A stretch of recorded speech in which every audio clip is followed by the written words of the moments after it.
it was in script that everything be labeled for several reasons. That it was amusing that Batman and Robin would have to have everything labeled in big letters, little signs everywhere. And the kids could see that and possibly read that. Em 1966, Adam West assinou o que parecia ser um contrato de sonho. Batman tornou-o um nome conhecido em todo o mundo da noite para o dia. A série gerou 3,5 mil milhões de dólares em vendas de produtos licenciados. Bonecos de ação, lancheiras e fatos esgotaram rapidamente nas prateleiras de todo o mundo. Prometeram a West 5% de todos os lucros com merchandising. Mas quando verificou a sua conta bancária, não havia nada. O estúdio tinha usado uma palavra simples no seu contrato: roubar tudo. Esta palavra criou uma brecha tão devastadora que mudou Hollywood para sempre. O que fizeram a West foi perfeitamente legal, mas completamente criminoso. Nasceu William West Anderson, a 19 de setembro de 1928, em Walla Walla, Washington. O seu pai, Otto, trabalhava longas horas a cuidar de pomares de maçãs, enquanto a sua mãe, Audrey, cantora de ópera e pianista de formação, nunca abandonou os seus sonhos em Hollywood. Ela própria já tinha procurado os holofotes, mas desistiu para criar os filhos. Em casa, era dramática, artística e imprevisível. Mais tarde, Adam descrevê-la-ia como talentosa, mas atormentada, presa em ciclos de alcoolismo e depressão. Mesmo no meio do caos, ela transmitiu-lhe algo: uma fome de se apresentar, uma necessidade de ser vista. O seu pai, quieto e constante, proporcionava-lhe estrutura. Mas foi a estranha mistura de ambição e tristeza da sua mãe que deixou a marca mais profunda. Um dia, em 1938, quando tinha apenas 10 anos, pegou num exemplar de Detective Comics, do ano 27. Na capa, um homem sombrio de capa saltava pelos telhados. Era a estreia do Batman. Algo na escuridão, na lógica, no mistério de tudo aquilo o atraiu. Foi a primeira vez que percebeu que os heróis não tinham de ser barulhentos ou invencíveis. Podiam ser inteligentes, podiam ser atormentados. Lia aquelas histórias aos quadradinhos sem parar, encenava cenas no quintal, imitava vozes e imaginava-se dentro dos quadrinhos. Não era apenas entretenimento, era um plano para fugir à realidade. Mas aos 15 anos, o casamento dos seus pais desmoronou-se. Deixou Walla Walla com a mãe e o irmão mais novo e mudou-se para Seattle. A sua mãe voltou a casar com um neurocirurgião chamado Dr. Paul Flotho e estabeleceram-se numa enorme mansão de pedra. Audrey recomeçou a dar festas, enchendo a casa de músicos e artistas, como se tentasse construir a vida que nunca conseguiu terminar. West, agora adolescente, absorvia tudo. Seattle era mais barulhenta, mais agitada e mais estranha do que os campos tranquilos da sua infância. Os teatros e as estações de rádio tornaram-se a sua nova sala de aula. O ritmo da cidade começou a moldá-lo. Tinha um lado indomável. Começou o ensino secundário em Walla Walla, mas foi expulso. Depois, na Lakeside School, uma escola preparatória de elite em Seattle, meteu-se em mais problemas. Uma noite, ele e o seu amigo Harry Hutchinson roubaram um autocarro escolar e conduziram até Tacoma em busca de raparigas e champanhe. A escola estava pronta para o expulsar novamente, mas conseguiu ser readmitido. Deixaram-no ficar, mas obrigaram-no a viver com um professor de matemática rigoroso. Mesmo com todo o drama, ele prosperou. Desporto, Associação de Estudantes, peças teatrais da escola. Ficou conhecido pela sua voz, grave e suave. Os amigos chamavam-lhe Tex Anderson, e ele cultivava esse charme cowboy. Foi em Lakeside que aprendeu a cativar um público. Após a licenciatura, regressou a Walla Walla e matriculou-se no Whitman College. Estudou literatura e psicologia e juntou-se à fraternidade Beta Theta Pi. Juntou-se à equipa de oratória e viu-se atraído pela persuasão e pela performance. Durante o seu último ano, em 1950, casou com uma colega chamada Billie Lou Yeager. Tinha apenas 17 anos. Para garantir o sustento da família, trabalhou em fábricas de conservas e quintas durante os verões. Depois da faculdade, conseguiu um emprego como locutor de rádio enquanto juntava dinheiro para estudar em Stanford. Mas, em vez de se matricular, andou à deriva. Durante um verão, fingiu estudar na Universidade da Califórnia, em Santa Bárbara, mas passou a maior parte do tempo a apanhar sol. Estava à procura de algo, mas ainda não sabia o quê. Em 1951, a Guerra da Coreia chamou-o. Foi convocado, mas nunca chegou a ir para a linha da frente. Em vez disso, usou a sua voz. O exército destacou-o para a American Forces Network, onde se tornou locutor. Passou 2 anos a transmitir notícias, a previsão do tempo e programas para elevar o moral das tropas a partir de bases na Califórnia e em Nova Jersey. Isto não era apenas serviço militar, era o seu campo de treino. Aprendeu a falar ao vivo, a escrever guiões, a captar a atenção. Ainda não sabia, mas aqueles longos dias na AFN estavam a construir a base da sua carreira. Quando saiu em 1953, voltou para casa e arranjou um emprego como leiteiro. Era um trabalho ingrato. Madrugadas, longos percursos, braços doridos, mas nunca desistia. Entregava leite às escuras e depois corria para as estações de rádio para fazer testes. A sua voz valeu-lhe pequenos papéis, alguns comerciais locais. Persistiu. Convicto de que algo iria correr bem, dizia aos amigos que faria o que fosse preciso, que até um homem num caminhão de leite podia sonhar com Hollywood.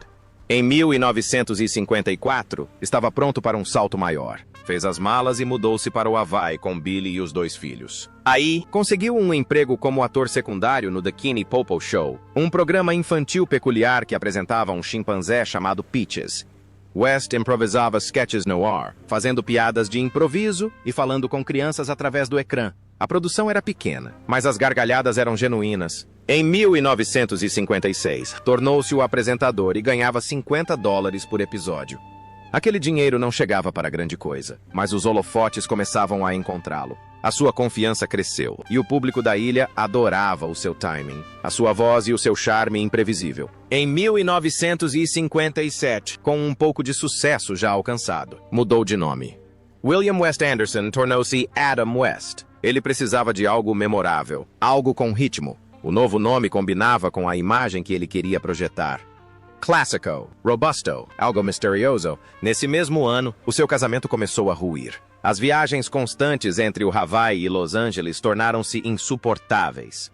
Fez testes para pilotos, dormiu em sofás, escreveu cartas. Ele fez chamadas, foi exaustivo, mas disse a si próprio que valia a pena. Cada rejeição parecia um teste. O seu primeiro papel em Hollywood foi em 1959. Era um papel pequeno.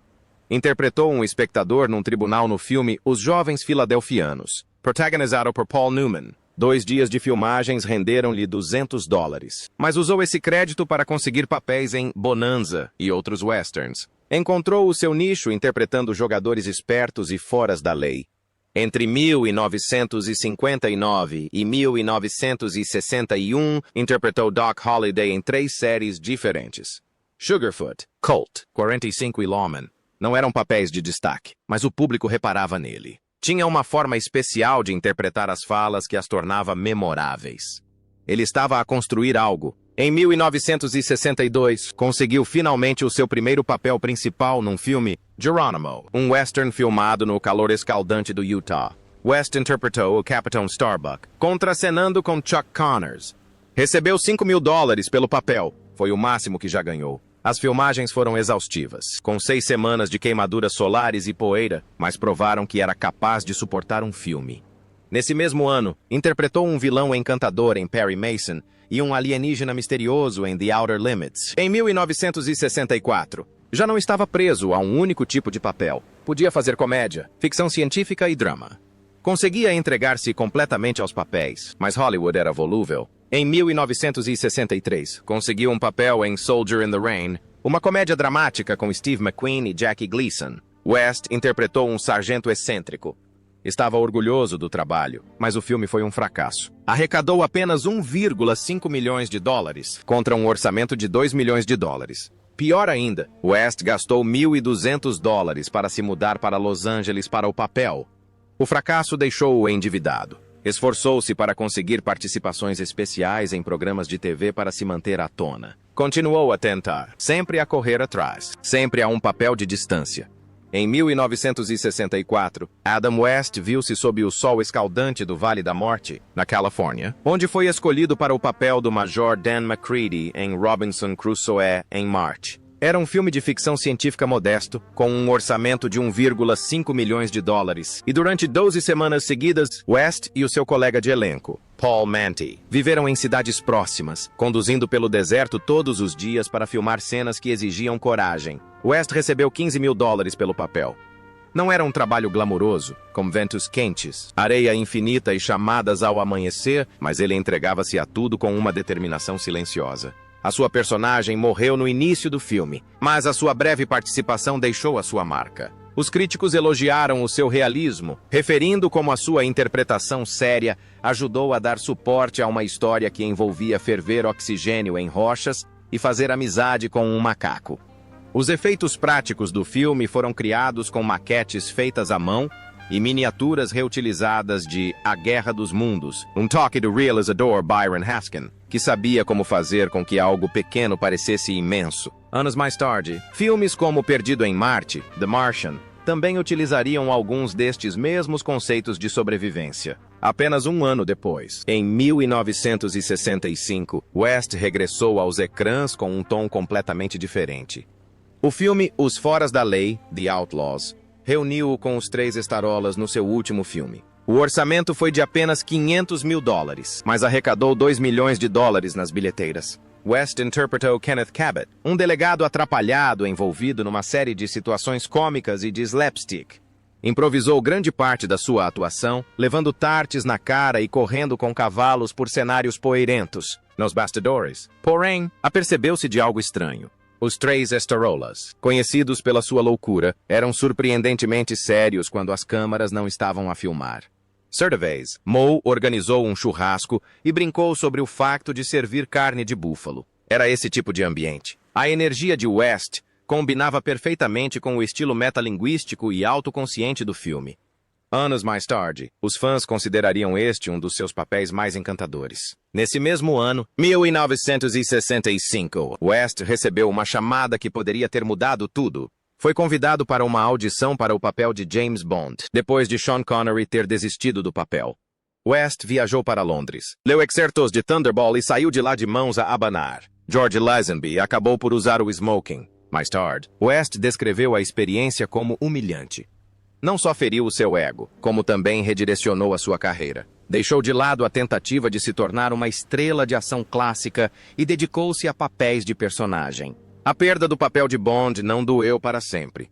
Na década de 1970, quando foi brevemente considerado novamente para o papel em Os Diamantes São Eternos, recusou, dizendo que Bond deveria ser britânico. Aquele momento revelou algo importante. West tinha aprendido quem era e quem não era, mas mesmo antes de o sonho de Bond se ter dissipado, 1964 já tinha proporcionado a West outra oportunidade inesperada. M. The Detectives interpretou um charmoso vigarista no episódio Act of God. O seu timbre de voz grave e a sua calma confiança chamaram a atenção dos produtores da ABC, que procuravam alguém capaz de interpretar uma personagem séria com um fato ridículo. Aquela única atuação abriu uma porta. O agente de West aproveitou a oportunidade, apresentando-o como o único ator capaz de transitar entre o caricato e a sinceridade. Logo a seguir, West estava na lista de finalistas para uma série sobre um bilionário que se vestia de morcego. No final de 1965, o contrato foi assinado. 7 anos. $350 por episódio. Não era um salário de estrela, mas foi o suficiente para garantir a permanência de West na Greenway Productions. Em outubro, experimentou o traje. Era pesado. Só o capuz pesava 18 quilos, causando tensão no pescoço durante longos dias de filmagens de 12 horas sob luzes fortes. Mas nada disto importava quando Batman estreou a 12 de janeiro de 1966. O episódio de estreia, High Diddle Riddle, atraiu 20 milhões de espectadores. West interpretou as suas falas com uma expressão séria, incluindo a agora famosa frase "Há dias em que simplesmente não te consegues livrar de uma bomba", e resultou. Aquilo em que os produtores duvidavam, o seu timing cômico, acabou por se tornar o seu maior trunfo. Em meados de 1966, Batman era o 5º programa mais visto nos Estados Unidos. Inicialmente, West ganhava $2 mil por episódio, ou $4 mil por cada episódio duplo. No final da primeira temporada, negociou um aumento para $2.250. Ainda assim, isso significava gravar 2 episódios por semana, usar a roupa sufocante sob lâmpadas de calor e descansar pouco. A sua saúde física começou a deteriorar-se.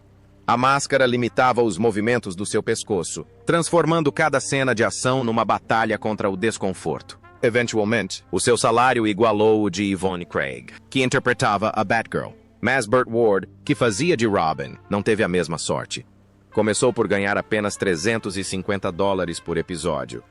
E só chegou aos $450 no final, mesmo estando em quase todas as cenas. Pior ainda, não ganhou nada com os produtos licenciados. Embora os brinquedos do Batman tenham gerado cerca de 3,5 mil milhões de dólares até 1970, Ward chegou a dizer: "Até o cabeleireiro ganhava mais do que eu." O estilo do programa era barulhento e vibrante, cheio de efeitos especiais impactantes que West incentivava a parodiar a banda desenhada. A série recebeu nomeações para os Emmy pelo ousado design de cenário. Quando uma greve de argumentistas atingiu o país em 1967, os episódios foram produzidos à pressa, e West e Ward tiveram frequentemente de improvisar. Phrases como Santa Sardinha, Batman, e tornaram-se favoritas do público. Nos bastidores, West não lutou apenas pelo seu próprio salário. Gravou um vídeo de sensibilização durante a greve, ao lado de Yvonne Craig, exigindo igualdade salarial para as mulheres em Hollywood. Não foi uma cena ensaiada. Foi uma atitude real e surpreendeu as pessoas que viam West apenas como mais um ator fantasiado. Em julho de 1966, West deu o salto para o cinema no filme Batman. Pediu $150 mil, mas aceitou $100 mil. Durante as filmagens, uma explosão simulada de um submarino quase lhe queimou as sobrancelhas. O enredo do desidratador, com vilões a transformar pessoas em pó, era absurdo, mas os fãs adoraram. O orçamento de $1,5 milhões cobriu os apetrechos, cenários e o Batbarco e o Batcóptero, que mais tarde apareceram na série. A semana de estreia arrecadou $1,9 milhões em vendas de bilhetes, com mais de $1,2 milhões em bilhetes vendidos a $1,5 cada. A máquina de merchandising já estava a todo o vapor. Em 1970, a marca Batman já tinha faturado $3,5 milhões. As crianças usavam capas para ir para a escola. Lancheras, bonecos de ação e o famoso brinquedo Batmobile inundavam as prateleiras. O fato ideal do Capitão Ação Batman, completo com cinto de utilidades e acessórios, foi um sucesso de vendas. Uma caixa selada chegou a ser vendida em leilão por $3.150. A estratégia foi brilhante. Venda um brinquedo e depois venda pacotes de fatos para sempre. Linhas futuras, como a Lego e a Funko Pop, imitariam esta fórmula. A fama de West atingiu o auge nesse mesmo verão. Capas de revistas. Entrevistas na TV. 500 autógrafos por dia. Uma vez, assinou tantos que a sua mão ficou com cãibras a meio de uma refeição. Alguém lhe ofereceu $50 mil para endossar um cereal com o tema do Batman. Recusou, com medo de se tornar motivo de piada. Não queria ser uma mascote. Em vez disso, geriu a sua fama com cuidado, mantendo-se visível sem se tornar ridículo. A cena mais famosa do filme, a armadilha do Riddler no tabuleiro de xadrez, nem sequer estava no guião. O realizador Leslie Martinson e o elenco improvisaram-na. Depois de se aperceberem das reações iniciais do público ao jogo de palavras, decidiram adotá-lo. As piadas eram constantes. Frank Gorshin, que interpretava o Riddler, transformava cada take numa piada. O resultado era Batman na sua essência. Caótico, colorido e inteligente. Não se limitou a entreter. Mudou a forma como as histórias de super-heróis podiam ser contadas, misturando comédia e perigo com facilidade. Depois veio a estreia em Nova York, em Times Square, em julho de 1966. Mais de 15 mil pessoas invadiram o teatro. A polícia não conseguiu contê-las. West teve de entrar escondido pelos fundos. Ele perdeu a festa, perdeu a passadeira vermelha, mas não perdeu o momento. Os jornais chamaram aquela a maior histeria dos fãs desde a Beatlemania. Naquela noite, Adam West compreendeu aquilo em que Batman se tinha tornado. Não apenas um programa de TV, mas uma erupção cultural. E ele estava bem no centro de tudo. Quando Adam West assinou o seu contrato em 1966 para a série de TV Batman, a promessa parecia bastante simples. Ele e Burt Ward tinham garantidos 5% dos direitos de autor de merchandising relacionados com as suas imagens. Parecia uma justa recompensa por serem os rostos de um fenômeno cultural. Mas, à medida que Batman se tornava uma febre global, com máscaras, bonecos de ação, lancheiras, fatos de Halloween e até cereais de pequeno almoço a inundarem as lojas, a verdade estava escondida por detrás de um labirinto de tecnicalidades. Quando as vendas de produtos ultrapassaram os 3,5 mil milhões de dólares, West e Ward não tinham visto um único cêntimo. Os produtores da 20th Century Fox e da ABC não tiveram de quebrar o contrato para os lesar. Simplesmente desviaram os lucros através de subsidiárias corporativas, redefinindo tudo o que era vendido como brindes promocionais em vez de mercadorias de facto. Como estes brindes promocionais nunca foram tecnicamente vendidos pelo próprio estúdio, a parte de West e Ward desapareceu legalmente. Não era apenas um truque. Era uma estrutura criada para garantir que os atores nunca tocavam no dinheiro que lhes era devido. Quando o sindicato dos atores de cinema, Screen Actors Guild, finalmente considerou a prática pouco ética na década de 1970, o mal já estava feito. Os atores foram impedidos de entrar, restando-lhes apenas promessas quebradas. Em 1968, Adam West descobriu a extensão da traição. Registros financeiros vazados revelaram a verdadeira dimensão dos lucros com a venda de produtos licenciados e confirmaram o que já suspeitava há algum tempo.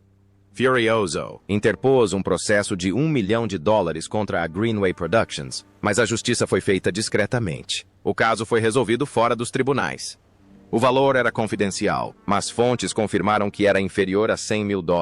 Um advogado de West disse que esta quantia estava longe do que ele realmente tinha a receber.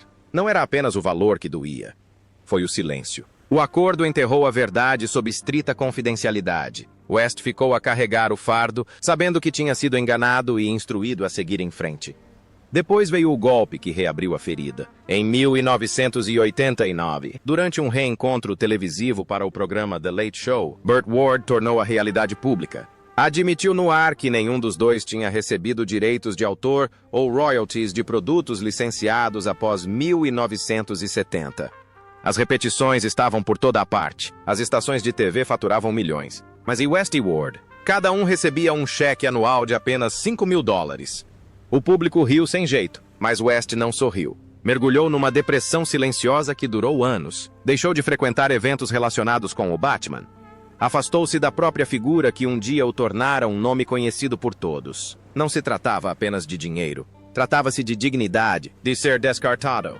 A brecha que permitiu que tudo isto acontecesse não era rara. Os estúdios de Hollywood por toda a parte usavam a desculpa de produtos promocionais vinculados para evitar o pagamento de direitos de autor aos atores. Ao classificar brinquedos, t-shirts e jogos como marketing em vez de retalho, contornavam secções inteiras de contratos padrão.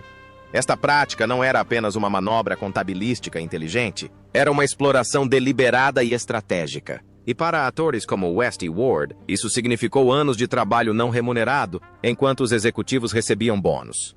Quando o sindicato dos atores de cinema, Screen Actors Guild, decidiu contra, já era tarde demais para muitos. A decisão tornou-se um conto de advertência, uma lição amarga para a próxima geração de estrelas. Em 1969, uma auditoria ao estúdio revelou algo ainda mais humilhante.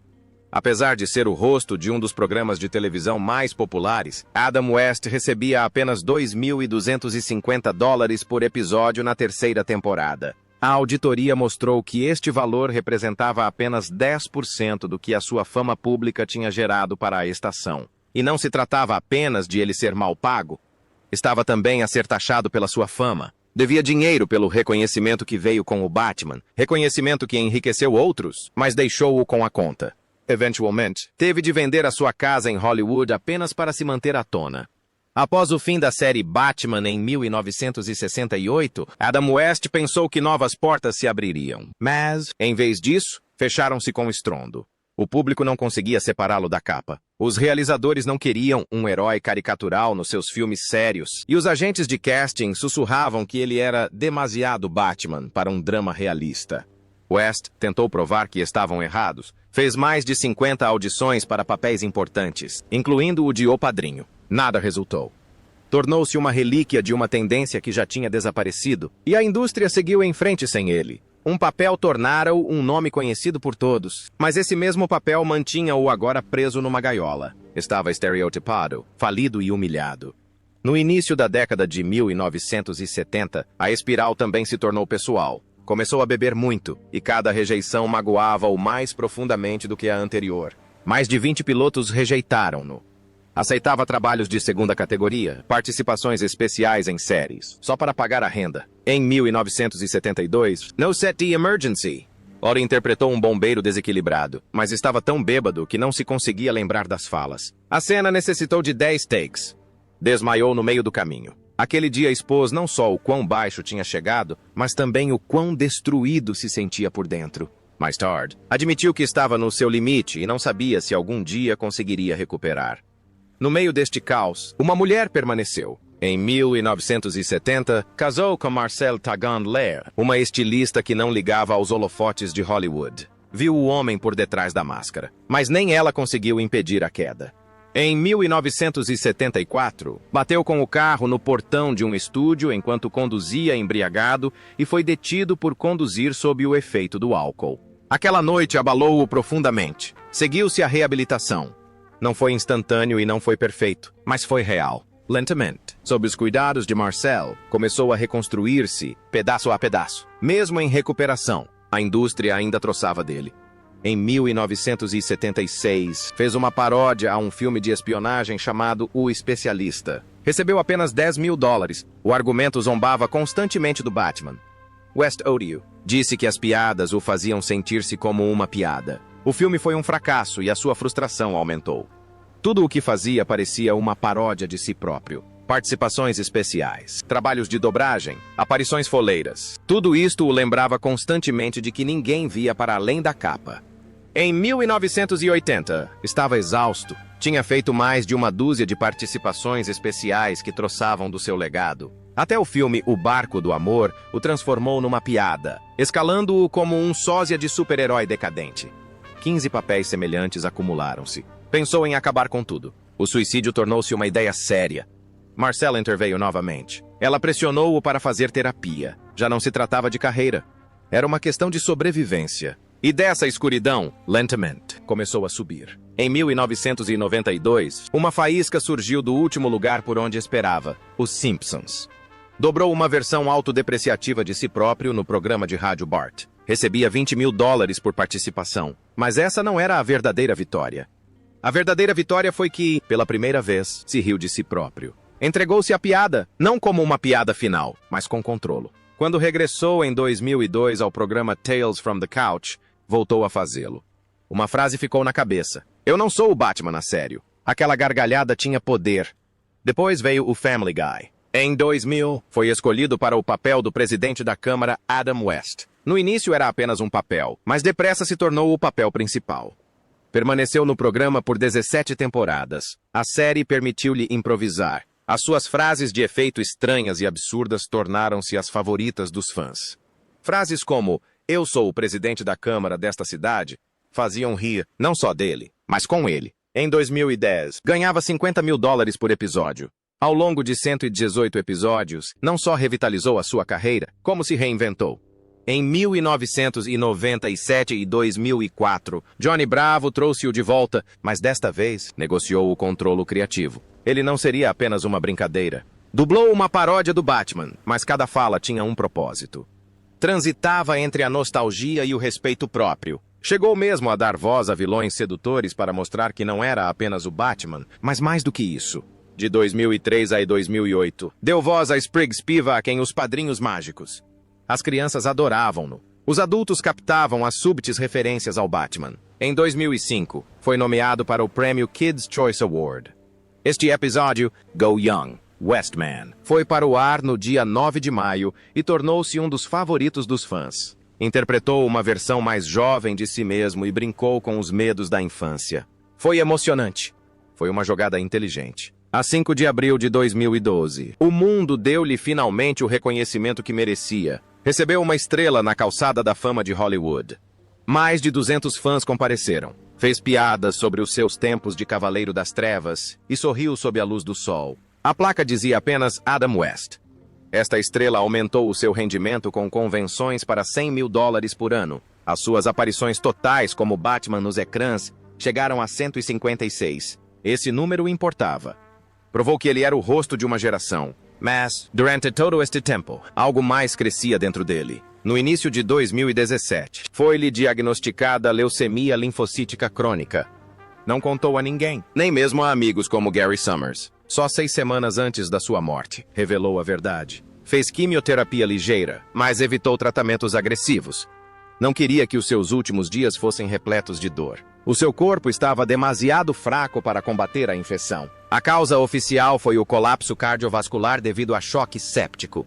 Até Burt Ward, que o tinha visitado semanas antes, disse que West parecia ótimo e que lhe tinham dito que poderia viver mais 3 a 5 anos. Mas, a 9 de junho de 2017, no centro médico da UCLA, em Los Angeles, Adam West faleceu. Tinha 88 anos. A sua mulher, Marcelle, e todos os seus 6 filhos estavam ao seu lado. As suas últimas palavras, sussurradas naquele quarto de hospital, foram uma suave referência ao rapaz que em tempos se trocara num vestiário improvisado com um poste de bombeiros sob a mansão Wayne. Ele disse, para o Bat-Poste.